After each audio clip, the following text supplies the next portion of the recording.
আচ্ছা দাও মাছে দাও। ভালো হয়েছে, তেল আনছো, তেল নাই, তেল শেষ হয়ে গেছে ঘরে। নিধি দেখো কি আনছে, হলো ওদের ভিতরে কি ডিম? কলা কলা শরীর বলছে একটা ওর জন্য। হ্যাঁ আমার কাছে অনেকটাই করেন স্কেলটা মাইতেন অনেক সমস্যা আছে। না,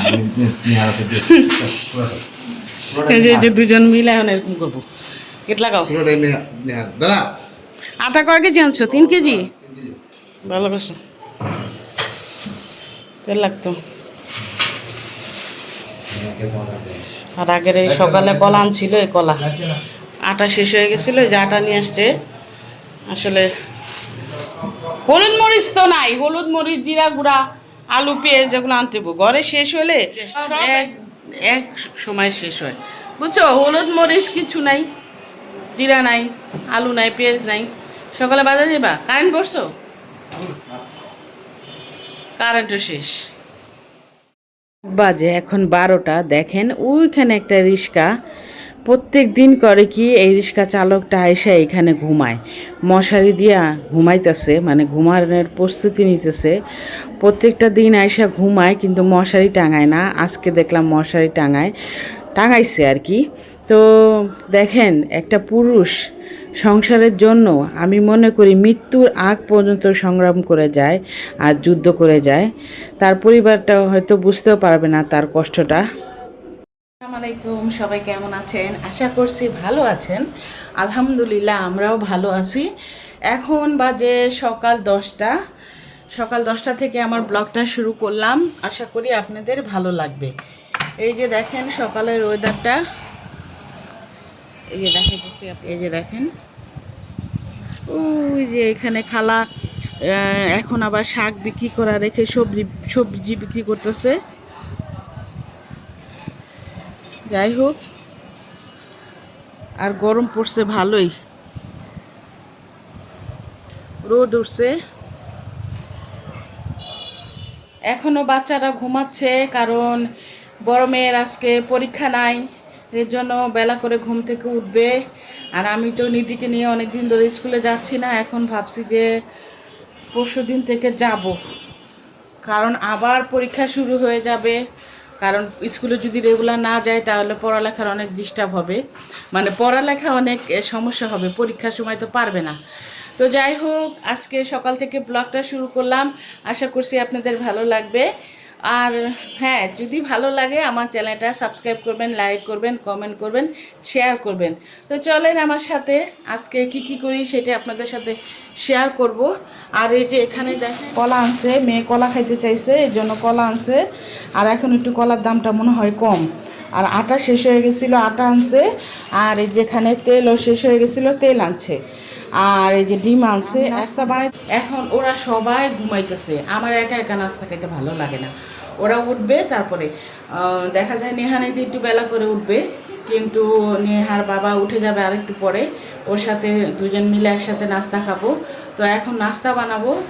আমি তো আটা ফ্রিজ থেকে বের করে নিলাম, এখন আমি নাস্তা বানাবো।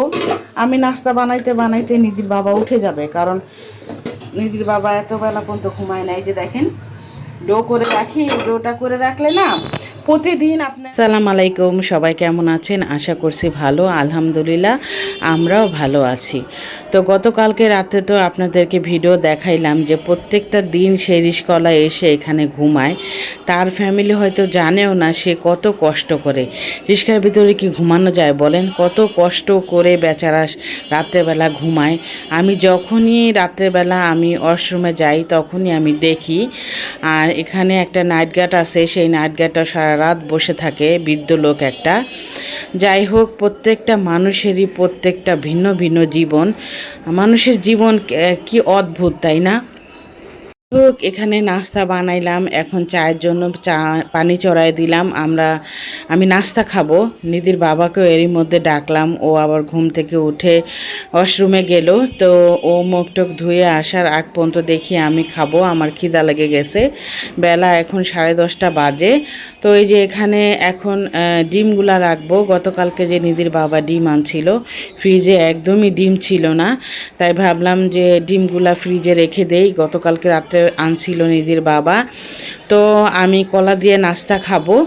তো অনেক দিন ধরে তো আমি আসলে নিজের পার্সোনাল ব্যাপার নিয়ে মিডিয়ায় অনেক আর কি ইউটিউবে অনেক বলাবলি করছি। এখন থেকে চেষ্টা করব আর এগুলা দিয়ে আর ভিডিও বানাবো না, কারণ আমি সবসময় চেষ্টা করছি আমার পার্সোনাল লাইফ জানি কখনো মিডিয়ায় না আসে।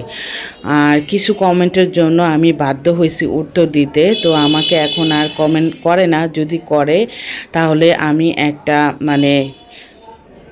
কোনো একটা পদক্ষেপ নিব। তো যাই হোক, এখানে এই যে চা হচ্ছিল, আবার এই তেল আনছিল রিদির বাবা, তেলটাও রাখলাম। আর গতকালকে রাত্রেবেলা না রান্নাঘরটা পরিষ্কার করতে ভুলে গেছি। সকালবেলা ঘুম থেকে উঠে তাড়াতাড়ি করে নাস্তা বানায় এখন রান্নাঘরটা পরিষ্কার করতেছি।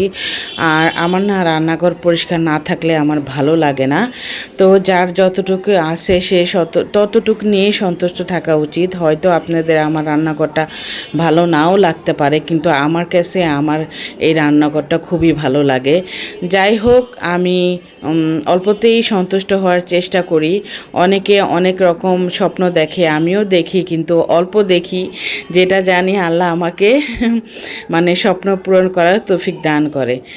তো যাই হোক, এখানে এই যে হাঁড়ি পাতিল টুকিটাকি ছিল সেগুলো আবার ধুয়ে নিচ্ছিলাম। আর যা বলতেছিলাম, আমি না কখনো আর কি মিডিয়ায় আমার পার্সোনাল ব্যাপার নিয়ে ব্লগ করতে চাই নাই। আমি যদি এইসব নিয়ে ব্লগ করতাম, বললাম না আমি অনেক আগে ভাইরাল হইতাম। আমার ভাইরালের কোনো দরকার নেই পার্সোনাল ব্যাপার নিয়ে, কারণ প্রত্যেকটা মেয়ে বলেন ছেলে বলেন তার ফ্যামিলিতে যায় ঝামেলা হবেই, এটাই আমাদের জীবনের নিয়ম। কেউ বলতে পারবে না যে কোনো ফ্যামিলিতে ঝামেলা নাই বা কোনো সংসারে অশান্তি নাই। সুখ দুঃখ এই নিয়েই জীবন।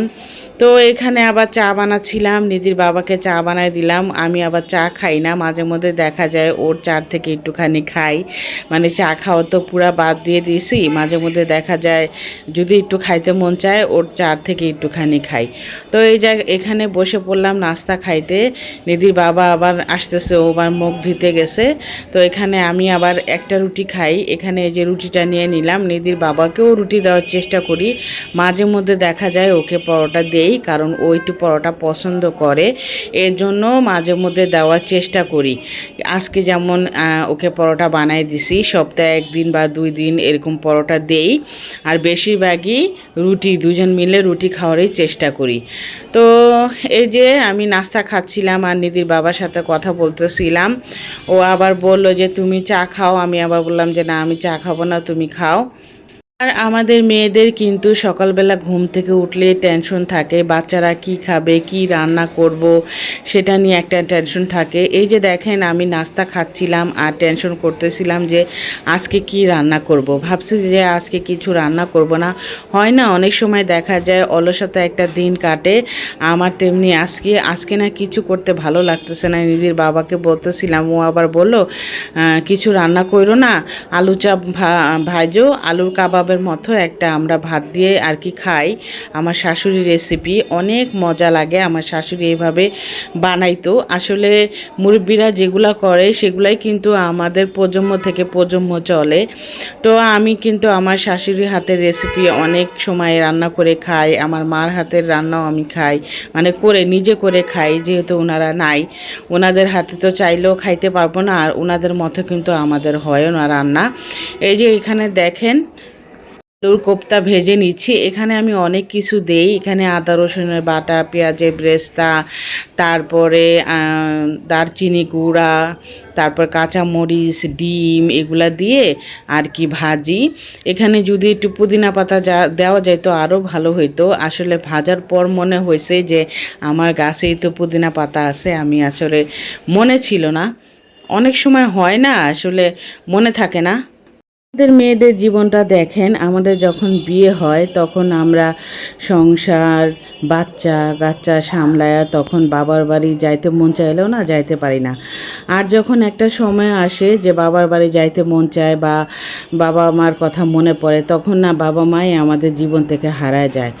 তো যাই হোক, যখন বাবা মার কথা মনে হয় তখন তো অনেক খারাপ লাগে। খুবই অল্প বয়সে বাবা মাকে হারাইছি। আপনাদের কাছে একটাই রিকোয়েস্ট, যাদের বাবা মা আছে তারা অবশ্যই বাবা মাকে সময় দেওয়ার চেষ্টা করবেন। বাবা মা কি চায়, বাবা মা তো কখনো ছেলে মেয়ের কাছে টাকা চাবে না, পয়সা চাবে না। তারা কি চাবে, যারা একটু সময় বের করে তাদের সাথে একটু সময় বের করে কথা বলা বা তাদের সাথে একটু সময় পার করা, এইটাই চায়, তাই না?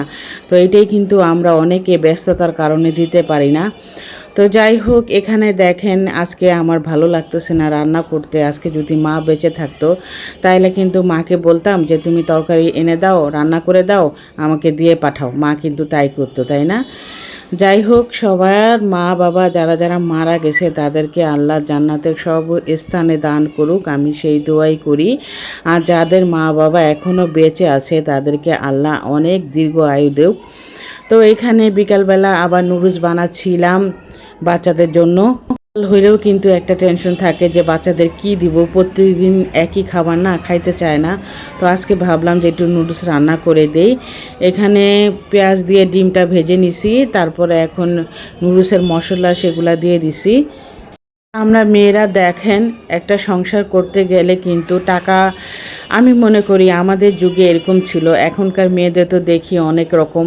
যাই হোক, এগুলা নিয়ে আমি বলতে চাই না। টাকা পয়সা কেউ চাই না, ঠিক আছে, টাকা চাই চলার মতো, কিন্তু স্বামী যদি কেয়ার করে বাচ্চাদের প্রতি বা ওয়াইফের প্রতি, তাইলে কিন্তু আমরা সন্তুষ্ট হয়ে যাই। আর এই যে দেখেন আমার দুই মেয়ে, ওরা নুডলস খাচ্ছিল।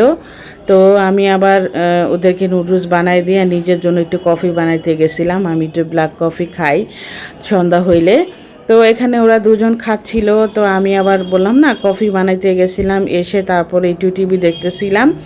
আর এই যে এখানে নেহা আমাকে আবার বলল তুমি একটু খাও, তুমি একটু খাও। আমি আসলে এই নুডলস আমার ভালো লাগে না। নেহা দেখা যায় জোর করে হইলেও আমাকে একটু খাওয়াবে। আর নিধি তো ছোটো, অত কিছু বুঝে না, তা এখান থেকে আমি আবার একটু নুডলস খাইলাম।